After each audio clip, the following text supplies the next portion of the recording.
Hi, I'm Personal Pizza. Welcome to my video where I will be talking about some traits that make me see Zuko as a Byronic hero. I know Zuko's character is largely seen as an anti-hero type. However, I think that the word anti-hero is being overused to the point that every character could be considered an anti-hero these days. I found a book called The Byronic Hero Types and Prototypes by Peter Thorslev that explains the origins of the Byronic hero type. It gave me the idea that Zuko might be more than just another anti-hero. Zuko's whole behavior, character arc, and emotional intensity resemble the Byronic hero type. Now, does that make him a Byronic hero? I'll let you decide. At the end of this video, you will be informed about traits that a Byronic hero would have. If you have a difference in opinion or a comment to add, please do not hesitate to write it in the comments section. Without further ado, let me start with a description of a Byronic hero. A Byronic hero is a type of character that embodies the qualities of the romantic hero, but is troubled by their own brooding nature and rejection of societal norms. They are depicted as being charismatic and emotionally intense, but they're also prone to mood swings, self-destructive behavior, and a sense of alienation from society. Looking at this description, Zuko's rejection of the established norms is first seen in him when he speaks against the old general, who suggested using a whole division of soldiers as bait for a distraction. We see him first brooding in depression when he meditates in his chamber and thinks about his happy childhood, and right after that scene, we see the transition of his miserable and angry face in the present. Throughout the series, he's always haunted by his past.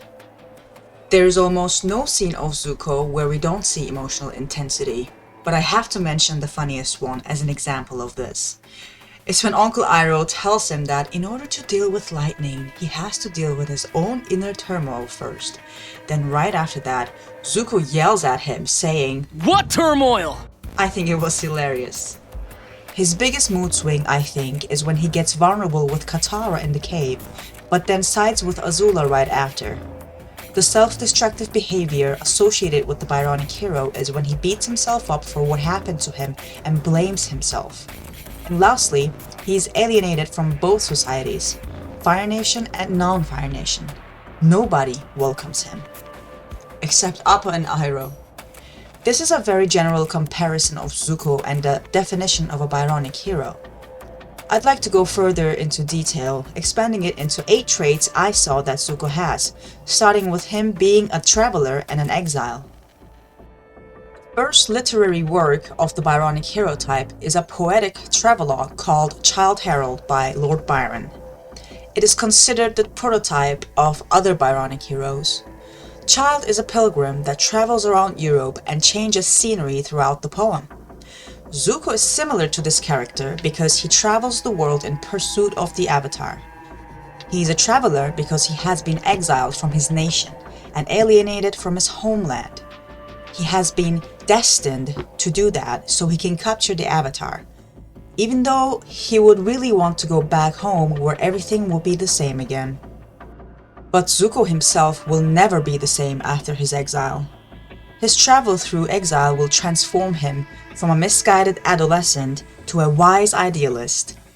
Moralizing through pilgrimage is a trait of the Byronic hero that is mentioned in Thorslev's book. Thanks to Zuko's traveling, and really good advice from his uncle, he learns to moralize and finds his own destiny. He changes and he knows it. He recognizes that having to travel because of his banishment was the best thing his father had done to him. Now we come to the second trait that makes me see Zuko as a Byronic hero. Lack of humor, gloomy egoist, pessimist, cold reserve, gothic villain, call it whatever you want. His doomy and gloomy vibe throughout the series is impossible to overlook. His brooding discontent and his cold reserve with a lack of humor make him a great Byronic hero.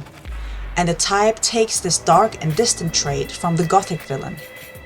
Maybe the reason why Zuko isn't a Gothic villain is only because he redeems himself at the end. We'll come to that part later. Take his uncle. He is the jolliest of all people, yet Iroh cannot make Zuko laugh or even chuckle at his jokes. Aang even goes to him with his never-ending, almost annoying optimism, asking Zuko if they would have been friends if they had met 100 years ago, and Zuko just strikes at him without a second thought. The most obvious and awkward one, I think, is when Iroh is teaching Zuko how to redirect lightning and says, the air nomads apparently had pretty good sense of humor, and grins at Zuko while Zuko just stares at him with zero expression. Zuko isn't interested in Iroh's jokes. In the same chapter, when Iroh says, only in my case it's more like a vast ocean, Iroh laughs at his own self-depreciating joke, while Zuko remains gloomy like he always is. Even his expression of love to May is, I don't hate you. The creators of the show are not holding back in showing Zuko's gloom and lack of humor. If you think of any other scene about this trait, please write in the comments below. I also added pessimism to this category of traits because it is interrelated to the other three. Zuko is not desperate in his mission to capture the Avatar and restore his honor, but he's pessimistic about life. Remember when he says to Sokka that he's never happy? And all his talk about how life threw everything at him and how his father thinks that he is lucky to be born. He sees his life through a pessimistic lens. When you recall the chapter The Siege of the North Part 2, you can see his whole stream of consciousness as he speaks in the ice cave. It is also worth noting that Zuko gave a soliloquy in that cave, which is classic in Shakespeare's Hamlet, where Hamlet gives gloomy monologues on his own without anyone necessarily hearing them. Retrospectively, Hamlet can be considered a Byronic hero as well. But back to Zuko.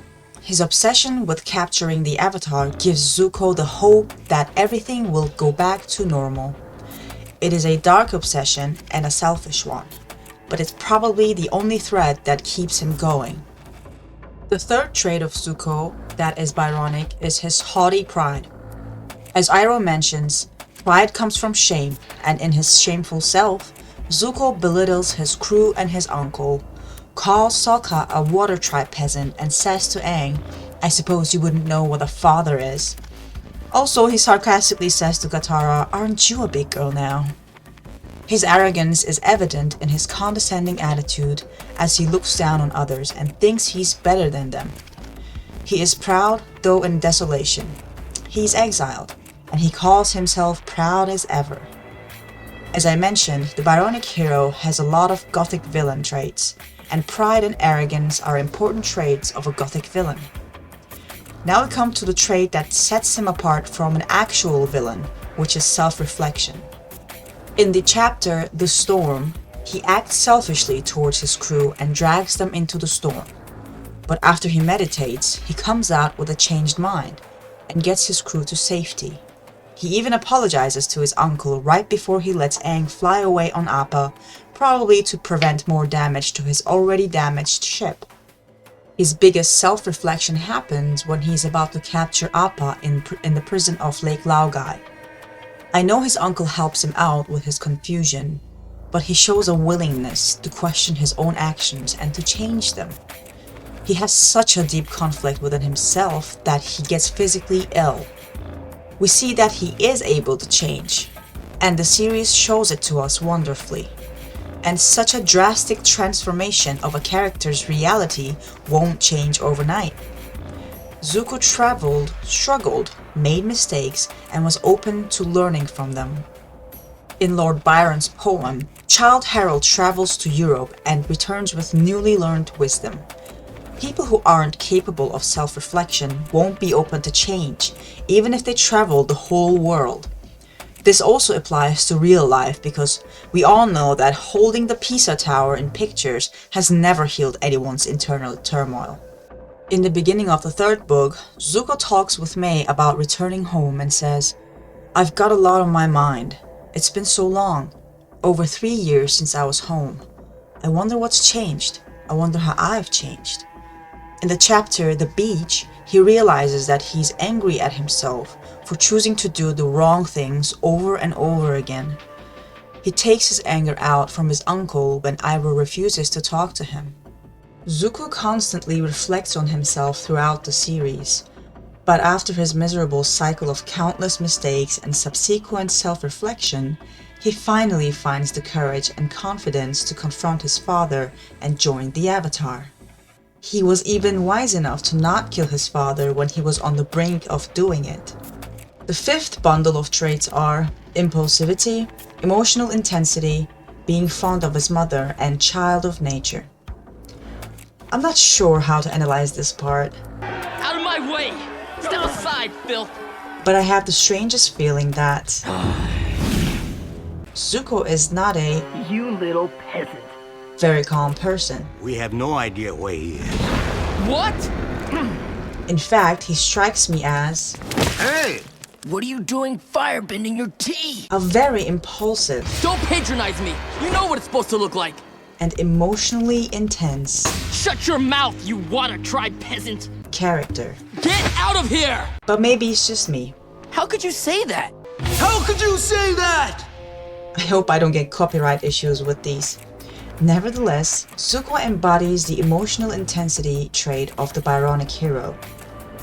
The child of nature aspect is talked about in Thorslev's book as including all the naive, unsophisticated, usually impulsive and somewhat aggressive, with primitivistic or at least close to nature origins. Other than Zuko feeding the turtle ducks at the palace pond, he actually learns the first form of firebending from the Sun Warriors. And I think the Sun Warriors are quite primitive and close to nature. Learning firebending from its origin was profound for both Zuko and the plot of the show. Zuko also feels close to his mother, which is another attribute of the Byronic Hero. Now we come to the sixth trait, which is self-restoration. This one is basically his main motive throughout the series. I want to capture the Avatar and restore my honor. And in the book, Thorslev says that Childe Harold is wandering over the face of Europe in an almost hopeless search for self-restoration. I think this is pretty self-explanatory. Zuko eventually restores himself at the end. If he didn't, we will be talking about what a tragic hero Zuko is. So I will move on to the next trait, which is a sinful and a secret past, but not a cheerless past. This is also a gothic villain trait that is interrelational with the Byronic Hero. Zuko has secrets and he hides them from both his nation and the rest of the world. Blue Spirit is his cover from the Fire Nation, and Lee Jr. is his cover identity from the rest of the world. We see his sinful past predominantly in the later chapters of the show because it takes time for Zuko to realize his mistakes. He has flashbacks of remorseful memories when he thinks about how badly he treated people around him, especially his uncle. That's why his emotional outburst to his uncle about how he's ashamed of what he did was so intense and emotional and a fan favorite. He has a complicated past of mistakes and grief that he rose out of. However, looking at the flashback of his memories, his past wasn't always miserable. If we look at the beginning of the show, we see that Zuko remembers the happier memories that he had, the more joyful times when he and his family were seemingly happy. Zuko has a tragic past that affects his own life and his relationships, which brings me to the last Byronic Hero trait that I'd like to mention, a complicated love life. In Thorslev's book, he says the Byronic Hero had sighed too many, though he loved but one. Maybe he didn't sigh with pleasure because it's a kid's show, but it's apparent that he was liked by the ladies. Remember the girl's song? She worked at the hospital and was scarred by the Fire Nation just like Zuko. She tried to connect with Zuko through common trauma, but Zuko didn't care. Or the tea shop stalker, Jin, actually went on a date with him. And let's not forget the crazed fangirl from the crowd in front of his house and the beach babes that were swooning over him when he took his shirt off at the beach. But Zuko's heart was always with May. But even that relationship was complicated. They broke up twice, during the beach party and when Zuko left the Fire Nation to join the gang. He broke May's heart until eventually May saved his and the whole gang's life at the Boiling Rock. What can I say? They did have one, if not the only, rocky relationship among all the other couples in the series. In Thomas Baddington Macaulay's description, a Byronic hero is someone proud, moody, cynical, with defiance on their brow and misery in their heart, a scorner of their kind, implacable in revenge, yet capable of deep and strong affection. Zuko made many mistakes in his own flaws and dark past. He struggled, he suffered, but he always followed his own path. He restored his own honor, and that shows his purity of heart. I think Zuko can be viewed as an extraordinary Byronic hero who had the ability to transform his vengeful feelings into a completely selfless act of doing what is best for the world. I'm not sure if I'm making a point or if I'm way off, but in the end, I had fun writing and creating this little video essay. Please leave a comment down below and press the like button if you liked my video.